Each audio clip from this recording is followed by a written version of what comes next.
आँखों को इंतजार है सरकार आपका।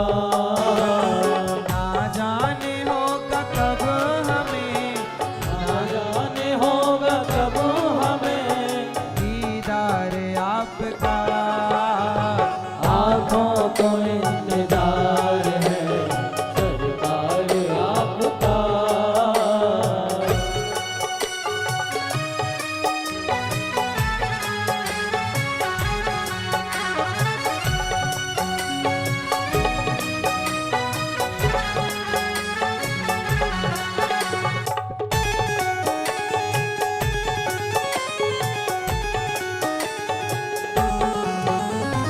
आया हूँ तेरे द्वार पे, मुझको संभालिए। हाँ आया हूँ तेरे द्वार पे मुझको संभालिए। आया हूँ तेरे द्वार पे, मुझको संभालिए। आया हूँ तेरे द्वार पे मुझको संभालिए। दर्शन की आस दिल में है, खाली न डालिए। हाँ दर्शन की आस दिल में है खाली न डालिए। दर्शन की आस दिल में है, खाली न डालिए। घबरा के दम न तोड़ दे बीमार आपका। घबरा के दम न तोड़ दे बीमार आपका। ना जाने होगा कब हमें, ना जाने होगा कब हमें दीदार आपका। आँखों को इंतजार है सरकार आपका।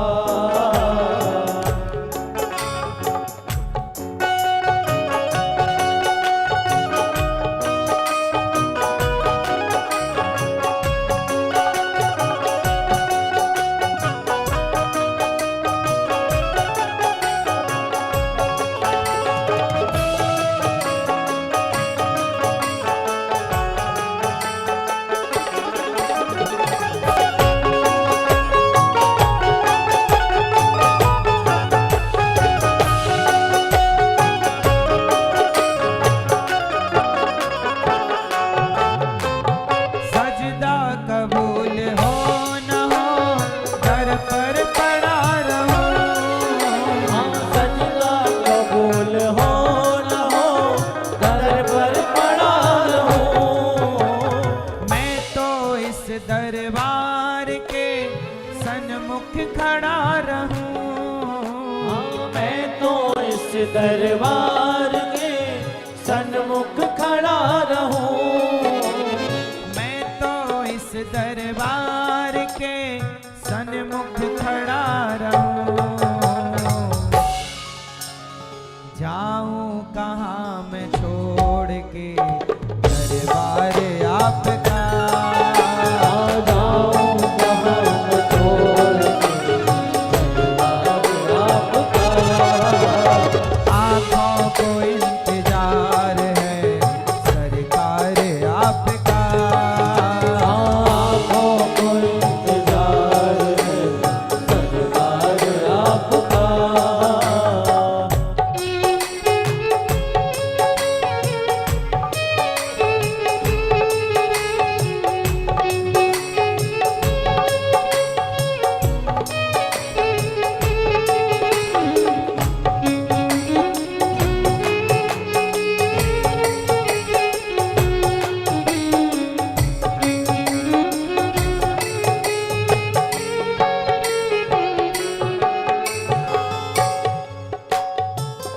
हे श्याम सुंदर, अनिरुद्ध की ये आरज़ू एक बार देख ले। अनिरुद्ध की आरज़ू मार देख ले। इस दास की है आरज़ू एक बार देख ले। हाँ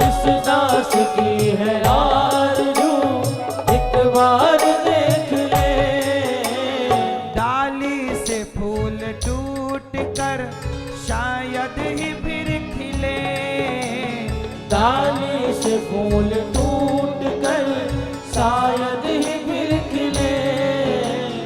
डाली से फूल टूट कर शायद न फिर खिले। एक रोज छोड़ जाएंगे संसार आपका। एक रोज छोड़ जाएंगे संसार आपका। ना जाने होगा कब हमें दीदार आपका। आँखों को इंतजार है सरकार आपका। आँखों को इंतजार है सरकार आपका। आँखों को इंतजार है सरकार आपका। आँखों को इंतजार है सरकार आपका। सरकार आपका। सरकार आपका।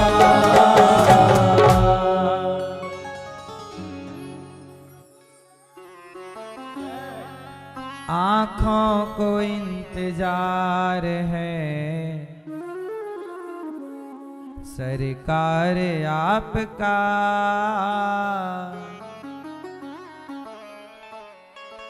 एक रोज छोड़ जाएंगे संसार आपका।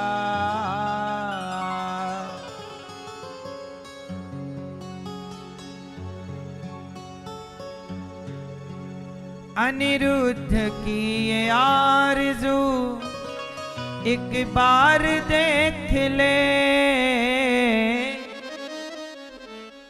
अनिरुद्ध की ये आरज़ू एक बार देख ले। क्यों? एक बार तो देख लो प्रभु, वरना एक रोज छोड़ जाएंगे संसार आपका। एक रोज छोड़ जाएंगे संसार आपका। घबरा के दम न तोड़ दे बीमार आपका।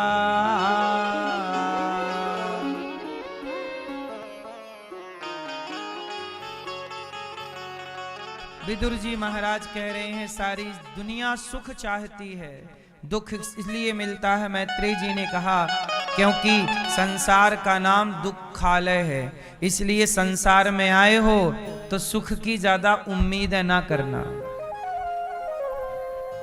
किसकी उम्मीद ना करना?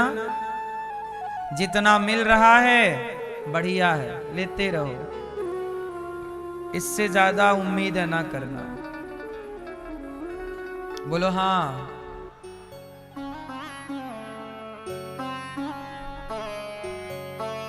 विदुर जी महाराज कहते हैं कि प्रभु एक बात बताओ, ये भगवान ने दुनिया क्यों बनाई है? हमें समझ नहीं आया कि भगवान ने संसार क्यों बनाया है। क्यों भैया?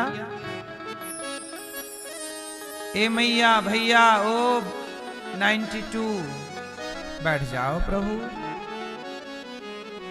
बैठो। ओ टोपी वाले, ओ पंचायती भाई,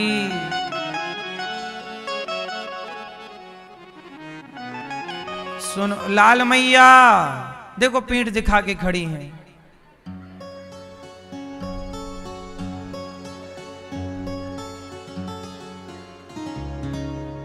कक्षा में आएंगे वो भगवान जी की तरफ पीठ कर लेंगे, मोबाइल की तरफ मुंह करेंगे, फोटो आ जाए। मंदिरों में भी लोग जाते हैं, भगवान की तरफ पीठ कर लेते हैं और कहते हैं फोटो खींचो। कथा सुन लो मेरी माँ। ओ लाल में देखो मैया, काली मैया वीडियो बना रही हैं।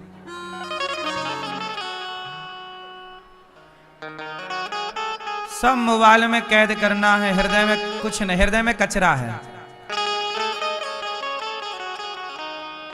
सुन लो मेरी मां,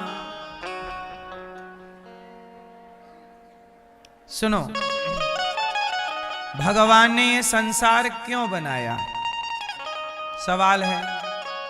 भैया आपको अलग से कहें बैठने को? भगवान ने ये दुनिया क्यों बनाई? काहे बनाया? अच्छा आप बताओ, क्यों बनाई भगवान ने दुनिया?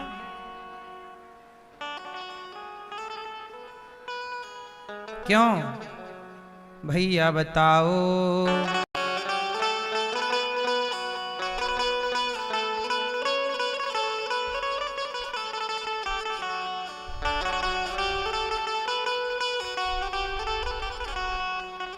बोलो।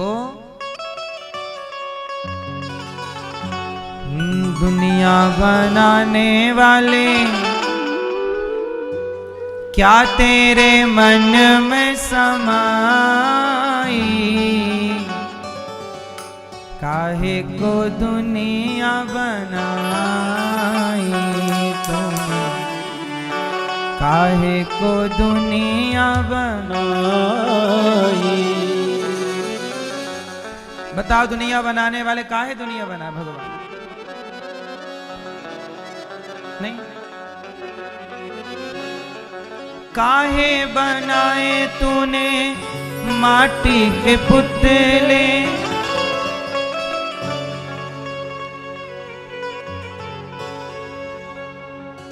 काहे को दुनिया बनाई ईश्वर ने? काहे को ये झंझट बनाया? ये सब ना बनाया होता तो समस्या ही नहीं होती।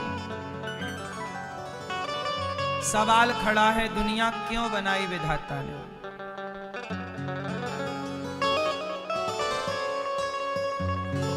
काहे बनाए तूने माटी के पुतले? धरती ये प्यारी प्यारी, मुखड़े ये उजले। काहे बनाया तूने दुनिया का खेला, जिसमें लगाया जवानी का मेला? गुपचुप तमाशा देखे वाह रे तेरी खुदाई। काहे को दुनिया बनाई तूने? काहे को दुनिया बनाई? क्यों बनाया भगवान ने ये संसार?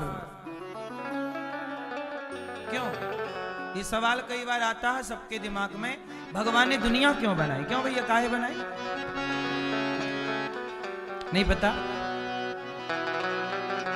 हाँ। ओ मैया,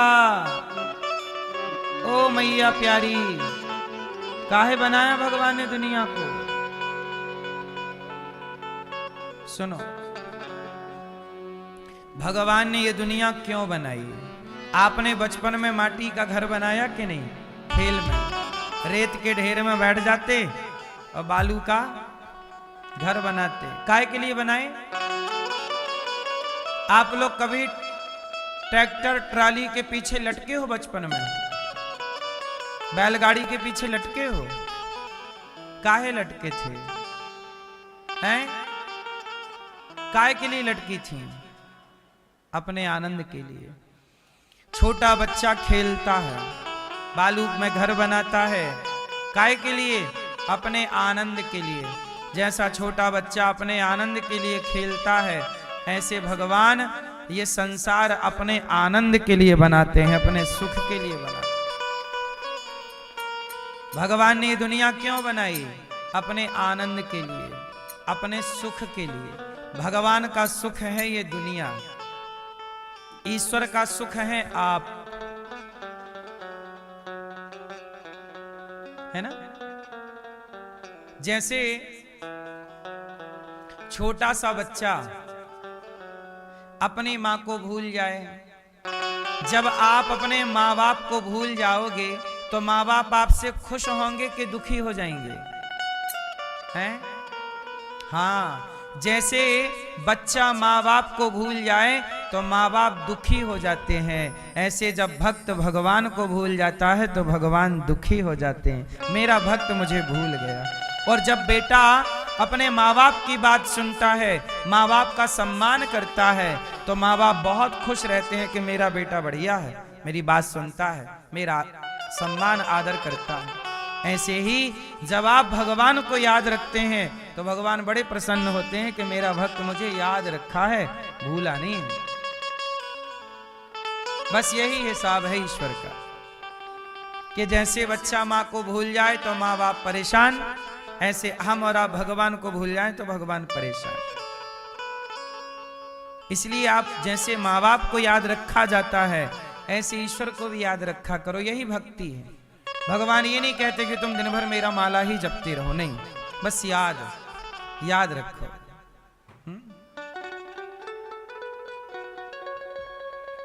तो भगवान ने संसार क्यों बनाया? आनंद के लिए। देखो ना, भगवान ने ये दास अनिरुद्ध को बनाया, बोलो हाँ। आप लोगों को बनाया, बोलो हाँ। तो अब हम दोनों मिलकर के भगवान का गुणगान कर रहे हैं, तो हम दोनों को बना के भगवान खुश हो रहे होंगे कि ठीक बनाया हमने, क्योंकि हमारी चर्चा चल रही है ना। और जब कोई शराब पी रहा होता है, कोई चोरी कर रहा होता है, तो भगवान रोते हैं कि अरे राम राम, मैंने क्या बना दिया। देखो मेरी रचनाएं क्या कर रही हैं। जब आप गलत काम करते हो, अच्छा जब आप गलत काम करते हो तो आपके माँ बाप हंसते हैं कि रोते हैं? बोलो मेरी माँ। ऐसे ही जब आप कोई गलत काम करते हैं तो भगवान रोते हैं कि देखो मैंने इसे भेजा था कुछ करने के लिए, कुछ और कर रहा। गौरी गोपाल आश्रम में जब हम वृद्ध माओं के पांव दबाते होंगे, वृद्ध माँ के चरण सेवा करते हैं, तो भगवान हंसते होंगे कि रोते होंगे?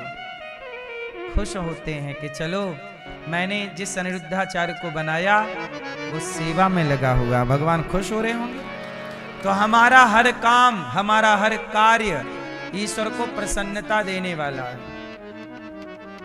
यदि हम आपको सताने लग जाएं, आपको रुलाने लग जाएं, तो फिर हमारे इस व्यवहार से भगवान दुखी होते हैं। इसलिए भगवान को खुश करना है तो समाज की सबकी भगवान मानकर सेवा करो, सबको प्रसन्न रखो, भगवान प्रसन्न रहेंगे। भगवान कहेंगे वाह ठीक काम कर रहा है या कर रही है। आज एक मैया आई, बोली कि मैं वृद्ध माओं को अपनी ओर से आज भोजन कराना चाहती हूँ, सभी माओं को। तो माँ के इस व्यवहार से भगवान प्रसन्न होंगे कि दुखी होंगे? प्रसन्न। जब आप अपने धन को धर्म से जोड़ते हैं, किसी बेसहारा माँ का सहारा बनते हैं, भोजन देते हैं, तो ईश्वर प्रसन्न हो जाते हैं। इसलिए इन वृद्ध माओं को आप भोजन दिया करो। आज एकादशी है, संतों की सेवा, वृद्ध माओं की सेवा जरूर किया करो। तो भगवान ने ये दुनिया क्यों बनाई? अपने आनंद के लिए। अच्छा कैसे, अब संसार कैसे बनाया? अब आओ उसके बारे में जानते हैं। भगवान ने कैसे बनाया होगा तो सुनो। सबसे पहले भगवान नारायण के नाभि से कमल निकला। इस संसार में सबके मूल कौन है? भगवान नारायण। बोलो भगवान श्रीमन नारायण, बोलो श्रीमन नारायण। भगवान नारायण क्षीर सागर पर लेटे हैं, शेष नांग के ऊपर, बोलो हाँ। और लक्ष्मी जी चरण दबा रही हैं और भगवान ऐसे लेटे हैं। और जब लेटे हैं तो भगवान की नाभि से एक कमल निकलता है। कौन निकला? कमल। कमल में ब्रह्मा जी प्रकट हो गए। ब्रह्मा जी ने भगवान नारायण को प्रणाम किया। प्रभु प्रणाम, बताइए प्रभु आपने मुझे क्यों बनाया है? ये ब्रह्मा जी बोल रहे हैं, हे प्रभु आपने मुझे क्यों बनाया? तब भगवान नारायण बोले, ब्रह्मा जी सुनो, मैं चाहता हूं कि तुम संसार बनाओ, मतलब सृष्टि की रचना करो। क्या करो? थोड़ा मैं यहां पड़ा हूं थोड़ा मैं देखना चाहता हूं कि तुम्हारी रचना कैसी है। जाओ मेरा काम करो। ब्रह्मा जी को भगवान नारायण ने आज्ञा दी कि सृष्टि की रचना करो। तो ब्रह्मा जी किसमें लग गए? सृष्टि की। अब रचना हो गई। तब भगवान नारायण को लगा कि अच्छा रचना तो हो गई, अब इनका पालन कौन करेगा? तो भगवान नारायण ने एक और रूप प्रकट किया, भगवान विष्णु। तो नारायण बन गए विष्णु। नाभि से क्या प्रकट हुए थे? बोलो। तो ब्रह्मा जी को क्या आज्ञा थी? सृष्टि करो। क्या करो? जाओ सृष्टि रचो। फिर भगवान विष्णु को आज्ञा क्या मिली? भगवान नारायण ने क्या आज्ञा दी कि जाइए आप पालन कीजिए। क्या करो? पालन। अब पालन हो रहा है, सृष्टि पालन, सृष्टि पालन। लेकिन लगा कि फिर तो संहार भी जरूरी है, क्योंकि यदि वापस नहीं जाओगे तो दूसरे को आने का मौका कैसे मिलेगा? भाई ट्रेन में सब बैठे रहें, कोई उतरे ही ना, तो फिर आगे यात्रियों को चढ़ने का मौका कैसे मिले? उतरते रहो, चढ़ते रहो अपने अपने स्टेशन में, यही ना व्यवस्था है। बोलो हाँ। तो भगवान को लगा कि संहार जरूरी है, तो संहार के लिए भगवान नारायण ने शिव जी को प्रकट किया। तो ब्रह्मा जी की भ्रकुटी यहां से शिव जी प्रकट हो गए। तो भगवान नारायण की 3 शक्तियां हो गई, ब्रह्मा विष्णु, और तीनों को भगवान ने अलग अलग आज्ञा दी। ब्रह्मा जी सृष्टि उत्पन्न कीजिए, विष्णु भगवान को आज्ञा मिली विष्णु सर्व गुहाशय पालन करो, और शंकर जी को आज्ञा मिली जोर से संहार करो। तो ब्रह्मा विष्णु महेश ये तीनों भगवान श्रीमन नारायण की परम शक्ति हैं। इन तीनों को ही कहते हैं God, GOD, God. Generator, operator, destroyer. Generator मतलब सृष्टि को जनरेट करने वाले ब्रह्मा, ऑपरेट करने वाले, ऑपरेट मोबाइल नहीं ऑपरेट करना, ध्यान से सुनना है। ऑपरेटर भगवान विष्णु और डिस्ट्रॉयर भगवान शंकर।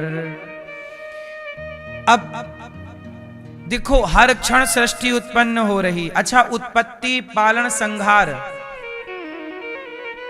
ये आप बताओ सबसे फास्ट क्या हो रहा है? उत्पत्ति के पालन की संहार। सबसे फास्ट क्या है?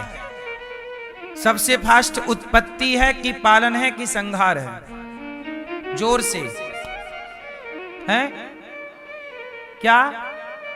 उत्पत्ति। तो पालन नहीं है फास्ट। सुनो, उत्पत्ति पालन और संहार। अच्छा, ये कितने दिन में होते हैं? उत्पत्ति पालन संहार कितने कितने दिन में होता है? हैं? ध्यान से सुनो, बहुत बड़ा विज्ञान है ये, अभी विज्ञान भी समझा दूंगा इसका। उत्पत्ति पालन संहार कितनी देर में होता है? जोर से। पीछे वाली मैया, मैया जा रही हो? गुलाबी मैया, ओ मेरी माँ, मैया बात भी नहीं कर रही है मैया। सुनो, ओ शोर मचाने वाली मैया, बैठ जाओ मेरी माँ। सृष्टि उत्पन्न पालन संहार कितने टाइम में होता है? आओ मैं टाइमिंग समझाता हूं। देखो, चलो चुटकी बजाओ रिदम से। 1 2 1 2। ये इतनी देर में हर समय, मतलब हर चुटकी में उत्पत्ति चल रही है, हर चुटकी में पालन चल रहा है, हर चुटकी में संहार। कैसे? आओ उदाहरण से समझाता हूं। आपके इतनी देर में जितनी देर में मैंने ये बात बताई, इतनी देर में आपके शरीर में कितने सेल बन गए और कितने मिट गए? बोलो हाँ। हर क्षण आपके शरीर में नई चीजें बन रही हैं, उनका थोड़ी देर पालन हो रहा है और थोड़ी देर में उनका, हर क्षण आपके शरीर में बदलाव हो रहा है, हाँ या ना? लेकिन वो बदलाव इतना सूक्ष्म है कि जल्दी से दिखाई, लेकिन देखो हर 5 साल छोड़ दो, हर 1 साल में आप में बदलाव दिखता है, हाँ या ना? आपके 10 साल पुरानी फोटो देख लो और 10 साल बाद की फोटो देख लो, उन दोनों तस्वीरें आपकी ही होंगी, लेकिन आपकी फोटो में अंतर होगा। बोलो हाँ। क्योंकि जब कैमरे में कोई चीज कैद हो जाती है तो वो जस की तस रहती है, बट आप जस की तस नहीं रहते, आप बदल रहे होते हैं हर क्षण। पर वो बदलाव इतना सूक्ष्म है कि वो हमारी आपकी पकड़ में नहीं आता। इसका मतलब है हर क्षण उत्पत्ति चल रही है, हर क्षण पालन चल रहा है और हर क्षण संहार चल रहा है। इन तीनों के बिना ये सृष्टि का क्रम संभव नहीं। तो भगवान की मूल 3 शक्तियां काम कर रही हैं, उत्पत्ति, पालन, संहार, जिन्हें ब्रह्मा विष्णु महेश कहते हैं, जिन्हें गॉड भी कहते हैं, GOD, गॉड। ठीक है, ब्रह्मा विष्णु महेश का शॉर्ट फॉर्म नाम क्या है? गॉड, और फुल फॉर्म ब्रह्मा विष्णु महेश। तो भगवान नारायण की ये 3 शक्तियां हैं। चलो अब शुरू करते हैं उत्पत्ति से। तो सुनो, भगवान ने ब्रह्मा जी से कहा उत्पत्ति करो, तो ब्रह्मा जी ने सबसे पहले ऋषियों को उत्पन्न किया, ऋषियों को उत्पन्न किया और कहा कि तुम सृष्टि का क्रम आगे बढ़ाओ। उन्होंने कहा नहीं जी, हम नहीं बढ़ा सकते, हम तपस्या करेंगे। तो संतों ने विवाह करने से मना कर दिया और वो सिंगल रहे। उनमें नारद जी एक हैं, बोले हम विवाह नहीं करेंगे, भगवान का प्रचार करेंगे। अच्छा ठीक है। तब भगवान ब्रह्मा जी ने क्या किया? अपने शरीर के एक दाहिने अंग से स्त्री, दाहिने अंग से पुरुष और वाम अंग से स्त्री को प्रकट किया। ब्रह्मा जी के शरीर में एक हिस्से से स्त्री और दूसरे हिस्से से उन स्त्री पुरुष के जोड़े का नाम रखा मनु और शत्रुपा। क्या नाम पड़ा? मनु शत्रुपा ने सृष्टि की शुरुआत की। अब ये मैथुनी सृष्टि स्टार्ट हो गई। स्त्री पुरुष के संबंध से जो संतान उत्पन्न होती है उसे मैथुनी सृष्टि कहते हैं। तो मनु जी से संतान उत्पन्न हुई और माता शत्रुपा गर्भवती हुई। शत्रुपा के द्वारा 5 संतानें हुई, 3 बेटियां 2 बेटे। सबसे पहले जब धरती में मैथुनी सृष्टि उत्पन्न हुई तो पहले स्त्री का प्राकट्य हुआ। तो आकुति, देवहूति और प्रसूति, 3 कन्याएं। आकुति का विवाह रुचि प्रजापति से हुआ, देवहूति का विवाह कर्दम जी से हुआ, प्रसूति का विवाह दक्ष प्रजापति से हुआ। अब देखो ये सृष्टि चल पड़ी। अच्छा, हिरण्याक्ष नाम का एक दैत्य पृथ्वी को समुद्र में छिपा दिया। तब हिरण्याक्ष को मारकर वाराह भगवान प्रकट हुए और हिरण्याक्ष को मारकर पृथ्वी को स्थापित किया। बोलिए वाराह भगवान की। और मनु शत्रुपा की अब 3 बेटियों की चर्चा सुनो। आकुति के विवाह रुचि प्रजापति से हुआ, जिनके यहाँ यज्ञ भगवान हुए। जो यज्ञ हम लोग करते हैं स्वाहा स्वाहा, ये यज्ञ भगवान इन्हीं मां के पुत्र हैं, यज्ञ नारायण। माता देवहूति के यहाँ भगवान कपिल देव जी और 9 बहनें कपिल देव जी की 9 बेटियां प्रकट हुई। 9 बेटियों का विवाह ब्रह्मा जी के 9 मानस पुत्रों से हुआ और कला, श्रद्धा, अनुसुईया, हविर्भू, इन सबका ऋषियों से विवाह हुआ। अब सृष्टि धीरे से चल पड़ी। आकुति, देवहूति, कर्दम जी ने पुत्र को देखा कि ठीक है, तपस्या करने चले गए। कपिल भगवान ने मां को सांख्य शास्त्र का उपदेश किया और मां सिद्धा नाम की नदी बनकर बह गई। कपिल देव जी आचमन किए, गंगा सागर चले गए। अब मनु जी की तीसरी बेटी है प्रसूति। प्रसूति का विवाह हुआ दक्ष से। बोलो हाँ।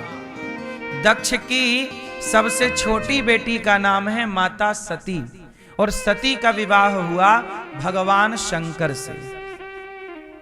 ठीक है। अब विवाह शंकर जी से हुआ। अब शंकर जी हो गए गृहस्थी। अच्छा, शंकर जी के पास पावर क्या है? सृष्टि का संहार करने का। और आज उनका हो गया विवाह। अब शंकर जी का विवाह हो गया, लेकिन शंकर जी भगवान श्रीमन नारायण के बहुत बड़े भक्त हैं। वो बिना कथा के, बिना भगवान की कथा चिंतन के रहते नहीं हैं। तो शंकर जी पत्नी से बोले, चलो कथा सुन के आते हैं। चलो। माता सती गई कथा सुनने। अगस्त जी तो कथा सुना रहे थे शिव जी को। माता सती बगल में बैठी। माता सती का मन नहीं लग रहा कथा सुनने में।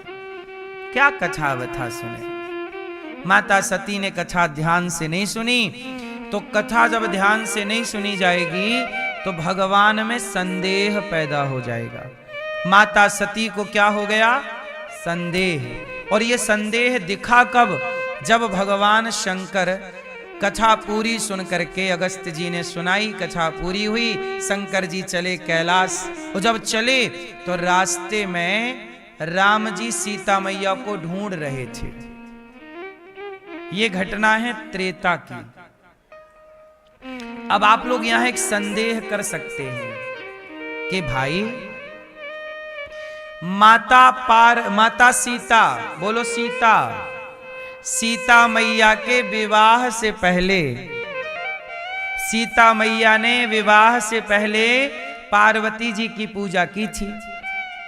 कहा था कि मन जाहि राज्यों मिलहि सोवर, सहज सुंदर सावरो, करुणा निधान सुजानशील, स्नेह जानत रावरो। यही भांति गौरे असी, यही भांति गौर, गौरी मतलब गौरी शंकर, पार्वती मैया से ये आशीष लिया माता पार्वती ने। और माता सीता ने माता पार्वती से कहा, माता मुझे राम मिले पति के रूप में। यही भांति गौरे असीस सुन सिय सहित हिय, हर्षित वली तुलसी भवान ही, पूज्य पुनि पुनि मुदित मन मन। अब देखो सवाल कितना बड़ा है कि माता सीता के विवाह में माता सीता ने किसका पूजन किया? पार्वती मैया का। और माता सीता जब रावण ने चुराया तो शंकर जी की पत्नी कौन है उस समय? सती।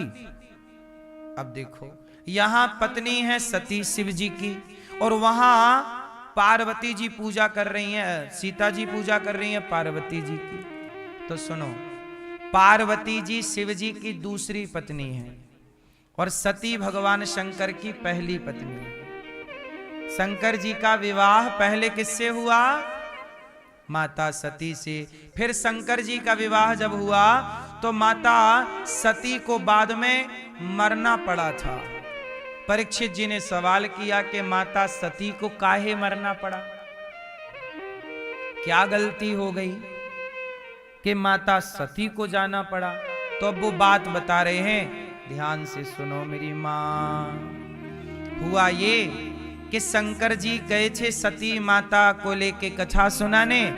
अच्छा मैं आपको बताऊं कि राम सीता मैया पार्वती की पूजा की तो ये वाली कथा अलग कल्प की है, और सती माता राम सीता पर राम पर मोहित हो गई कि ये राम है कि नहीं, ये अलग कल्प की कथा है। कल्प कल्प का भेद है। अच्छा ये बताओ कितनी बार राम का अवतार इस धरती पे हुआ? आप लोगों से सवाल है, कितनी बार राम जी आए धरती पे? भगवान नारायण, भगवान विष्णु कितनी बार राम बने, जरा आप लोग बताओ, बोलो। एक ही बार कि कई बार हैं? एक बार। सनातन की ये बात सबको जाननी चाहिए। यदि ये बात नहीं जाने तो फिर आप शास्त्रों में बड़े कंफ्यूज हो जाएंगे। इसलिए ये बात थोड़ा मैं विस्तार से समझा दूं। सुनो, राम जी का अवतार इस धरती में 4 बार का तो रामचरितमानस में लिखा है। 4 बार का तो रामचरितमानस में ऑन रिकॉर्ड है, और जो नहीं लिखा वो करोड़ों बार है। सुनो, अब ये बात आप कंफ्यूज ना होइए, आओ मैं क्लियर करता हूं। जैसे आपके गांव में रामलीला हो रही है, बोलो हाँ। आपके दादाजी के जमाने में भी रामलीला हुई थी, बोलो हाँ। आपके जमाने में भी हुई, और जब हम लोग मर जाएंगे तो भी रामलीला, मैदान में रामलीला होती रहेगी। लेकिन याद रखना, जो आपके दादाजी के टाइम पे रामलीला हुई थी, उस रामलीला के राम अलग थे कि नहीं? और रावण भी कोई और अभिनय कर रहा था। लेकिन अब रामलीला तो वही है, पर पात्र बदल गए, बोलो हाँ।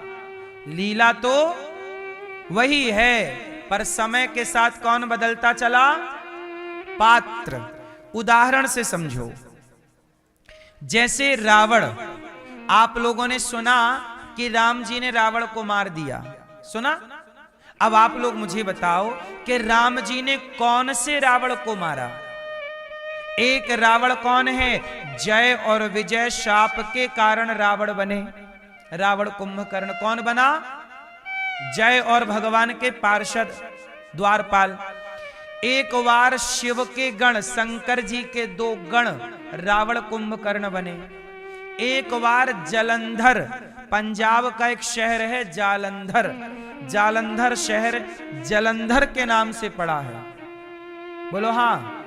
तो जलंधर नाम का एक राक्षस था, जो तुलसी माता का पति था, वृंदा का। ये जो तुलसी भगवान पे चढ़ती है, तुलसी के पति का नाम क्या था? उसे भगवान ने मारा था। वो जलंधर एक बार रावण बना था। ये बात रामचरितमानस में लिखी है, सुनो। और चौथा, एक प्रताप भानु नाम का रावण, एक प्रताप भानु नाम का राजा था, बहुत धर्मात्मा राजा था। उसने ब्राह्मणों के भोजन में धोखे से मांस मिला दिया। ब्राह्मणों को बुलाया, पंडित जी आओ भोजन करने, और जब भोजन परोसा गया तो ब्राह्मणों के भोजन में प्रताप भानु के रसोइया बन के एक राक्षस ने भोजन में मांस मिला दिया। क्या मिला दिया? और सारे ब्राह्मण बैठे, ब्राह्मणों को तो लगा कि रावण, ये प्रताप भानु बड़ा अच्छा राजा था, भाई राजा बुलाया है खाने में तो सब जाएंगे, पर ये थोड़ी पता कि हमारी थाली में तुम जो परोस रहे हो वो मांस है। अब जब ब्राह्मणों की थाली सामने आई और ब्राह्मण खाने जैसे ही लगे, मतलब रोटी तोड़ी, तो आकाशवाणी हो गई, ब्राह्मणों जो भोजन आप कर रहे हो इसमें मांस मिलाया गया है, तुम्हारा धर्म नष्ट करने के लिए। ब्राह्मणों ने शाप दे दिया, राजन तूने भोजन करने बुलाया और हमारा धर्म बिगाड़ना चाहता, जा हम तुझे शाप देते हैं, तू राक्षस हो जा। तो ब्राह्मणों के शाप से वही प्रताप भानु रावण हो गया। तो अब सुनो, प्रताप भानु क्या बना? जोर से, रावण। ये ऑन रिकॉर्ड है, लिखा रामचरितमानस की कथा है। रावण प्रताप भानु रावण बना, जलंधर रावण हुआ, बोलो हाँ। जय और विजय रावण बने, बोलो हाँ। शिव के गण रावण बने। कितने रावण हो गए? अब बताओ, इन 4 रावणों में से जिस रावण का आप पुतला जलाते हो वो वाला कौन सा है?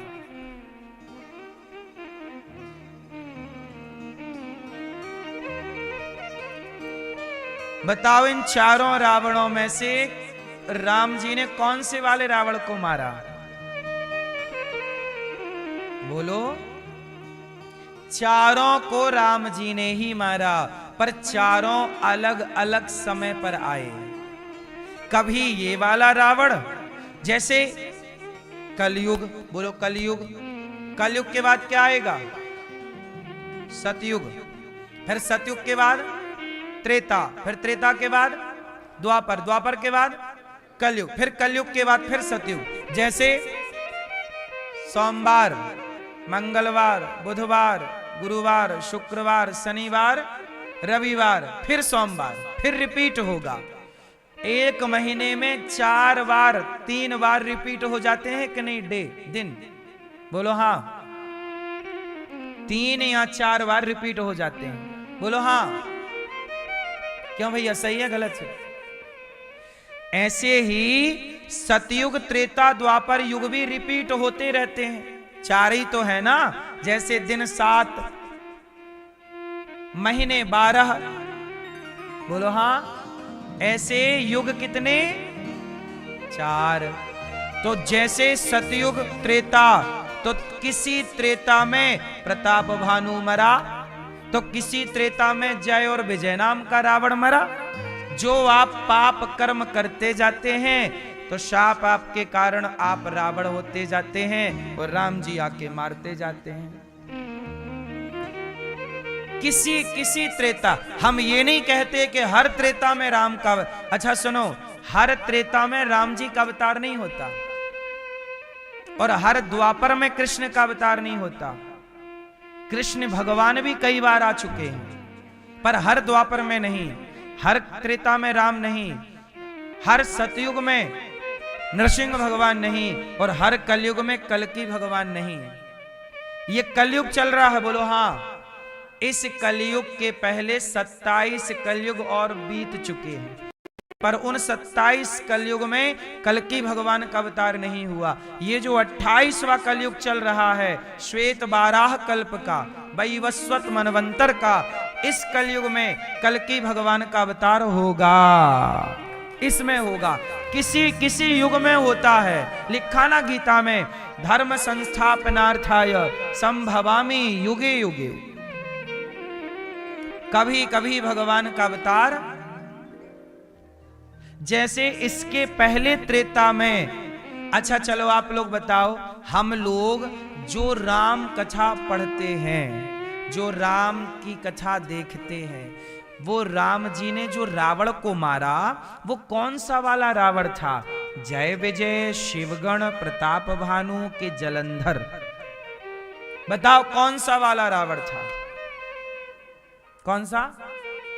जोर से, कौन सा?